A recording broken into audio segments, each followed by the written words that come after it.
തിരിച്ച് കൊച്ചിയിലേക്ക് വന്നാൽ കായിക താരങ്ങളോട് സംസ്ഥാന സർക്കാരിന്റെ കടുത്ത അവഗണനയുടെ ദൃശ്യങ്ങൾ നമ്മുടെ മുന്നിലുണ്ട്. ദേശീയ ടൂർണമെന്റിനായി ഭോപ്പാലിലേക്ക് പോകാൻ ടിക്കറ്റ് ലഭിക്കാതെ 20-ലധികം ബാഡ്മിന്റൺ താരങ്ങൾ എറണാകുളം സൗത്ത് റെയിൽവേ സ്റ്റേഷനിൽ കുടുങ്ങിക്കിടക്കുകയാണ്.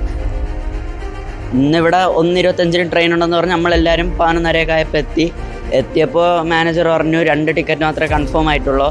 അപ്പം നമ്മൾ AC കമ്പാർട്ട്മെൻ്റ് ആയിരുന്നു, കയറിയ TT ഇറക്കി വിടും, അതുകൊണ്ട് നമ്മളാരും പോയില്ല. പിന്നെ അതിന് ശേഷം മാനേജർ എല്ലാവരും പറഞ്ഞ് നമുക്ക് നോക്കാം എന്ന് പറഞ്ഞ് ഇപ്പോൾ കുറേ നേരം കൊണ്ട് അവിടെ ഇരിക്കുകയാണ്. പെട്ടെന്ന് വന്ന ടൂർണമെൻ്റ് അല്ല, ഇവർക്ക് ഡേറ്റ് നേരത്തെ കിട്ടിയിട്ടുണ്ടായിരുന്നു.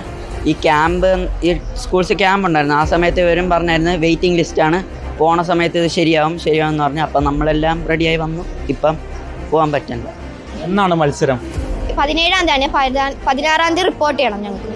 2 ടിക്കറ്റ് കൺഫേമായി ബാക്കിയുള്ള കുട്ടികൾ, ഇവർക്ക് ബാഡ്മിൻ്റൺ കിറ്റ് ഉണ്ട്, ലഗേജ് ഉണ്ട്, എല്ലാം ഉണ്ട്. പെൺകുട്ടികളും ഉണ്ട്, ആൺകുട്ടികളും ഉണ്ട്. ഇവർ ഇരുന്ന് കുറച്ച് ദൂരം പോയി കഴിഞ്ഞാൽ കയറിക്കോളാൻ പറഞ്ഞു കഴിഞ്ഞാൽ അവിടെ ചെന്ന് കഴിയുമ്പോൾ എങ്ങനെയാണ് അവസ്ഥയെന്ന് അറിയില്ല. പാരൻസും കൂടെ പോകുന്നില്ല. ഇത് പിള്ളേർക്കും അവിടെ പോയിരുന്ന് ബാഡ്മിൻ്റൺ കളിക്കണ്ടേ, അവിടെ പോയിട്ട് ടയേർഡ് ആവില്ല കുട്ടികൾ, കൈയും കാലമൊക്കെ സ്റ്റിഫാവും, നിന്നും ഇരുന്നൊക്കെ പോകാൻ പറ്റില്ല. പ്രശ്നം പരിഹരിക്കാനുള്ള നടപടി തുടങ്ങിയെന്നും വിമാന ടിക്കറ്റ് ബുക്ക് ചെയ്യാൻ ശ്രമിക്കുന്നുണ്ടെന്നും വിദ്യാഭ്യാസ വകുപ്പ് അറിയിച്ചു. ടിക്കറ്റ് നിരക്കിന്റെ പകുതി വഹിക്കണമെന്ന് സർക്കാർ ആവശ്യപ്പെട്ടുവെന്ന് രക്ഷിതാക്കൾ പറയുന്നു. അർജുൻ മട്ടന്നൂർ ചേരുന്നു കൊച്ചിയിൽ നിന്ന്. അർജുൻ, 17-ാം തീയതിയാണ് മത്സരം, ഇന്നിപ്പോൾ 14-ാം തീയതിയാണ്. കുഞ്ഞുങ്ങൾക്ക് അവിടെ എത്തിയൊന്ന് മത്സരത്തിന് തയ്യാറെടുക്കേണ്ട സമയമാണ്. ഈ ഒരു അലംഭാവം എന്തുകൊണ്ടാണ്? ഉടനെ പരിഹാരമാകുമോ? ഇന്ന് അവർക്ക് പോകാൻ കഴിയുമോ?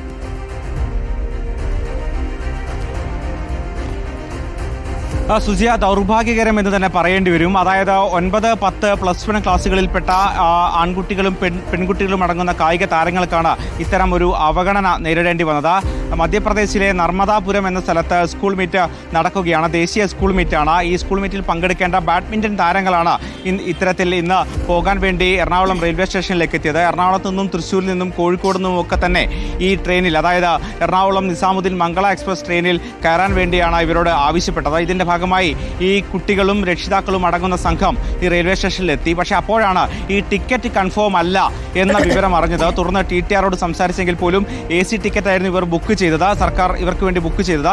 പക്ഷേ ഈ ടിക്കറ്റ് കൺഫേം അല്ല എന്ന് അറിയിക്കുന്നു. തുടർന്ന് TTRോട് സംസാരിച്ച് യാത്ര സാധ്യമാവുകയില്ല എന്ന് മനസ്സിലാക്കുകയും അത്തരത്തിൽ ഈ വിദ്യാർത്ഥികൾ ആ യാത്ര നടത്താൻ കഴിയാതെ പിന്മാറുന്ന ഒരു സാഹചര്യമാണ് ഉണ്ടായത്. ഇന്ന് ഏതാണ്ട് ഒരു 12 മണിയോടെയാണ് എറണാകുളം റെയിൽവേ സ്റ്റേഷനിൽ ഇവർ എത്തിയത്. 1:25-നാണ് ട്രെയിൻ. അതിനുശേഷമാണ് ഇത്തരത്തിൽ ട്രെയിനിൽ യാത്ര നടത്താൻ കഴിയില്ല എന്ന് തിരിച്ചറിഞ്ഞത്. തുടർന്ന് അനിശ്ചയാവസ്ഥയിലായ ഈ കുട്ടികളടക്കം ഏറെ നേരം, മണിക്കൂറുകളോളം റെയിൽവേ സ്റ്റേഷനിൽ കുടുങ്ങി. ഇപ്പോഴും ഇവർക്ക് ഒരു കൃത്യമായ ഒരു നിർദ്ദേശമോ കൃത്യമായ ഒരു പോംവഴിയോ ഇവർക്ക് മുമ്പിൽ ലഭിച്ചിട്ടില്ല. നിലവിൽ പൊതുവിദ്യാഭ്യാസ വകുപ്പ് പറയുന്നത് വിമാന ടിക്കറ്റ് ബുക്ക് ചെയ്യാം എന്നാണ്. അപ്പോഴും അവിടെയും ചില പ്രശ്നങ്ങളുണ്ടായിരുന്നു. അതായത് ഈ ടിക്കറ്റിൻ്റെ പകുതി നിരക്ക് ഈ വിദ്യാർത്ഥികളും രക്ഷിതാക്കളും ചേർന്ന് എടുക്കണം എന്നൊരു നിലപാട് പൊതുവിദ്യാഭ്യാസ വകുപ്പ് സ്വീകരിച്ചു. അത്തരത്തിൽ ആവശ്യപ്പെട്ടു എന്നാണ് രക്ഷിതാക്കൾ പറയുന്നത്. ചില രക്ഷിതാക്കൾ ഒടുവിൽ ഗതികെട്ട് ഇത്തരത്തിൽ ഈ പകുതി തുക നൽകാൻ തയ്യാറാണ് എന്ന് പറഞ്ഞിരുന്നു. അപ്പോഴും ചില രക്ഷിതാക്കൾ ഇതിന് അവരുടെ കയ്യിൽ പണമില്ല എന്ന് പറയുന്നുണ്ടായിരുന്നു. എന്തായാലും ഒടുവിൽ ഇന്ന് മറ്റ് ട്രെയിനുകളില്ല. ഇതേ തുടർന്നാണ് സന്ധ്യയോടുകൂടി, ഏതാണ്ട് 6 മണിയോടുകൂടിയാണ് ഈ രക്ഷിതാക്കളും കുട്ടികളും അവിടെ നിന്ന് മടങ്ങിയത്. പല ജില്ലകളിൽ നിന്നുള്ള വിദ്യാർത്ഥികളുണ്ട്, രക്ഷിതാക്കളുണ്ട്. ഇവരൊക്കെ തന്നെ ഇന്ന് ഇവിടെ കഴിയുമെന്നതും ഒരു ചോദ്യമാണ്. എന്തായാലും നാളെ ഇതിൽ പൊതുവിദ്യാഭ്യാസ വകുപ്പ് ഒരു കൃത്യമായ ഒരു പോംവഴി കണ്ടെത്തേണ്ടിയിരിക്കുന്നു. ഇവർക്ക് വിമാന ടിക്കറ്റ്, അതായത് 23 കുട്ടികളുണ്ട്, 23 കുട്ടികളും അവർക്കൊപ്പം മാനേജർമാരും അടങ്ങുന്ന സംഘമുണ്ട്. ഈ കുട്ടികൾക്കടക്കം ഇത്തരത്തിൽ 16-ാം തീയതി ഈ മധ്യപ്രദേശിലെത്തി, നർമ്മദാപുരത്തെത്തി റിപ്പോർട്ട് ചെയ്യേണ്ടതുണ്ട്. 17-ാം തീയതിയാണ് ഇവരുടെ മത്സരങ്ങൾ നടക്കുന്നത്. അതിനുശേഷം തിരിച്ചുള്ള ടിക്കറ്റും ഇതേ അവസ്ഥയിൽ തന്നെയാണ് ഉള്ളത് എന്നാണ് പറയുന്നത്. എന്തായാലും ഇപ്പോഴും അനിശ്ചയാവസ്ഥ തുടരുകയാണ്.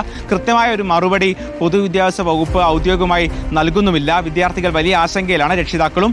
എന്തായാലും ഇന്ന് അവർ റെയിൽവേ സ്റ്റേഷനിൽ നിന്ന് മടങ്ങിയിട്ടുണ്ട്. നാളെ കൃത്യമായൊരു പോംവഴി, അതായത് വിമാനത്തിൽ തന്നെ മധ്യപ്രദേശിലേക്ക് പോകാം എന്നൊരു പ്രതീക്ഷയിൽ തന്നെയാണ് ഇവർ ഇപ്പോഴും ഉള്ളത്. സുജിയ.